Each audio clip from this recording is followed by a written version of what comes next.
dear students, now map skill we will do today for lesson 3 drainage.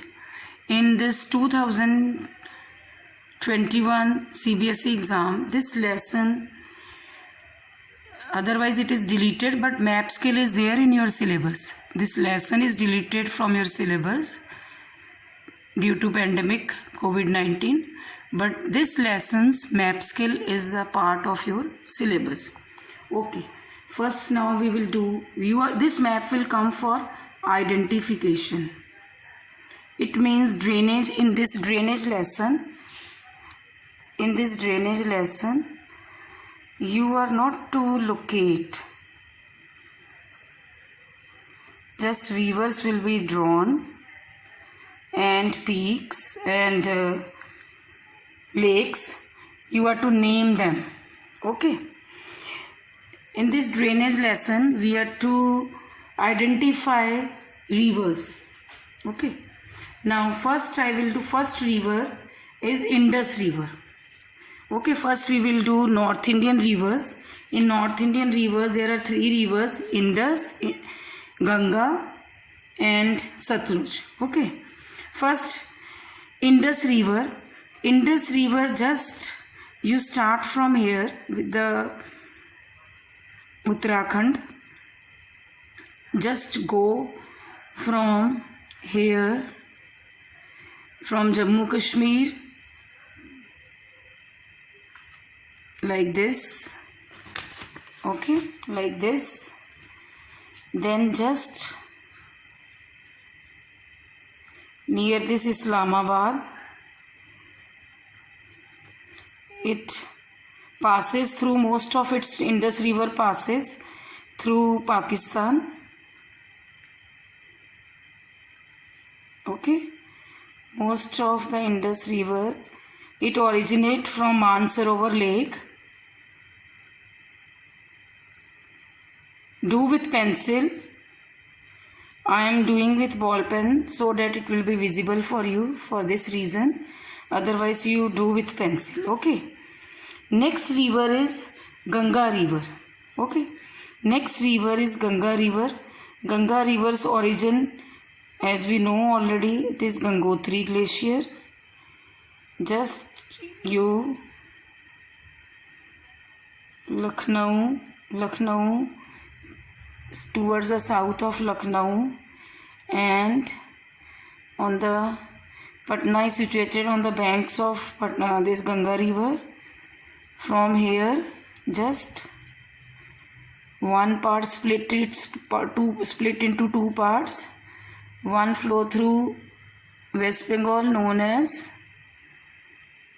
Hooghly, and the other part flows through Bangladesh. This is Ganga River. Okay, now next comes Satluj. Satluj River originate from Kailash mountain, and it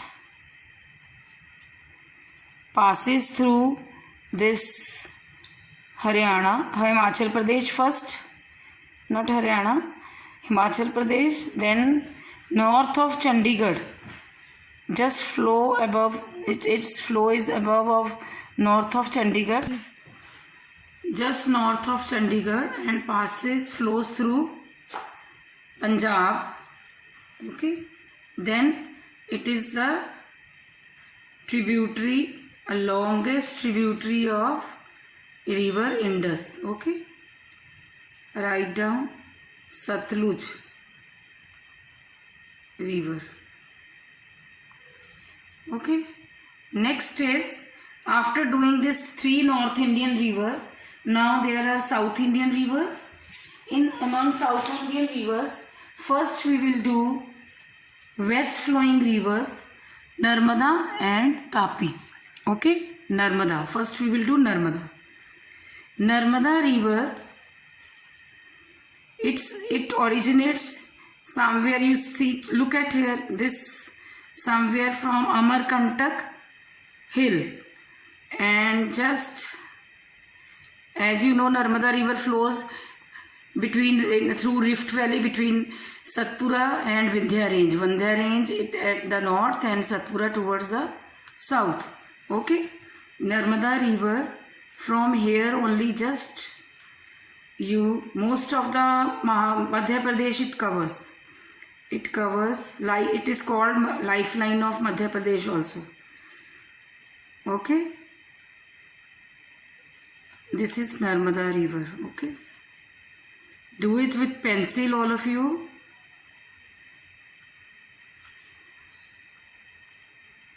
Write down Narmada river.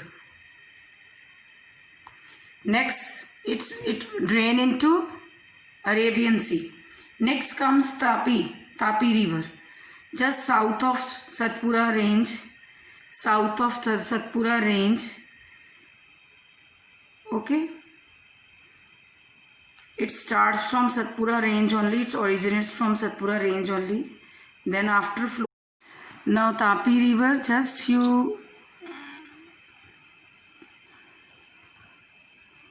after flowing through Madhya Pradesh, then it flows through Maharashtra, then Gujarat. Okay, and drain into Bay of Bengal. Okay, Tapi river. After Tapi river, there is next river is Mahanadi. Okay, Mahanadi river, somewhere it originate through Sihwa mountain present in Chhattisgarh. Okay, Sihwa mountains in Chhattisgarh. Just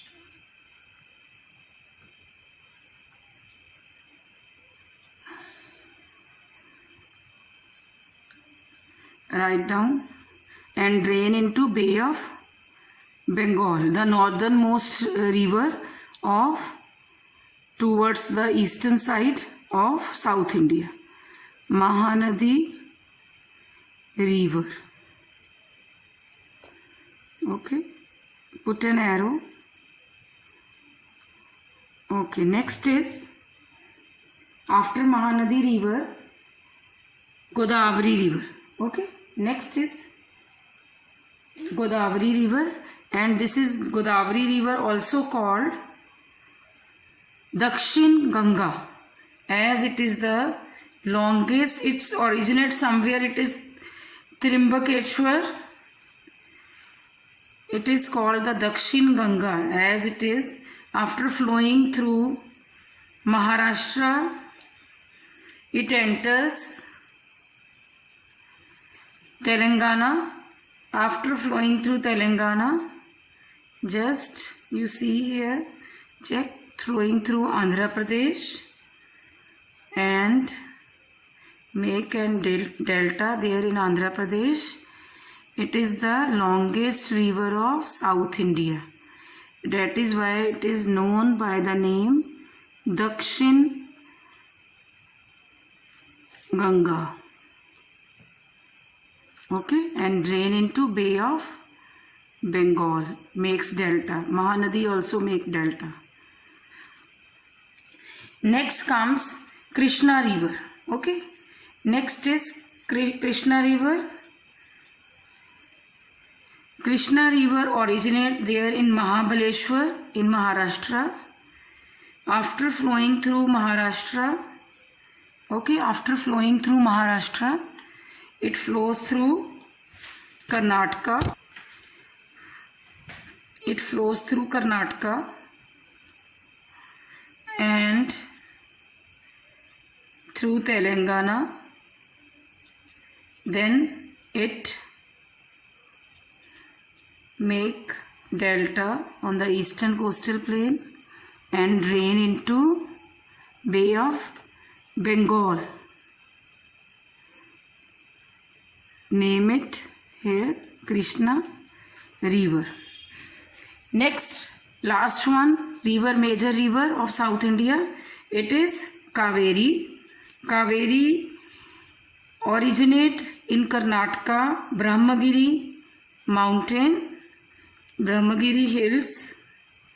After flowing through Karnataka, flows through Tamil Nadu and make a delta on the eastern coastal plain and drain into Bay of Bengal. Okay, write down here Kaveri. Kaveri. Okay, I hope now rivers are clear to you. Now these all are South Indian rivers.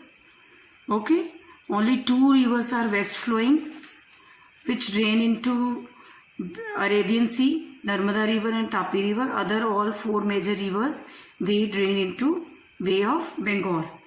Next, there are four lakes are there. In your syllabus, there are 4 lakes. Okay. First is Wooler Lake. Okay. First is Wooler Lake. Wooler Lake, where to locate? Just northwest of Srinagar dot. Okay. Srinagar dot. Write down here. It is a Wooler Lake. Okay. Next comes Sambar. Sambar Lake, it is present. Salty Lake, it is present there in Rajasthan. Sambar Lake. Make an arrow like this. Okay. Now next comes, after Sambar Lake, next is Chilika Lake. Chilika Lake, here you can see after Mahanadi river delta, here you can see one lake like structure. Okay, little deep inside, this is Chilika Lake. Most of the sea sediments, fine sediments, it is covered by fine sediments towards the seaside. That is why covered by sand, covered by sediments from all the sides. It is a lake, Chilika Lake. And next last lake is Pulicat Lake.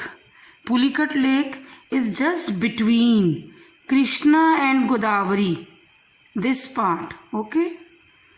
This part between Krishna and Godavari, write down here Pulicat Lake. Okay. Now I hope this map is clear to you. You can easily identify all the rivers and all the lakes.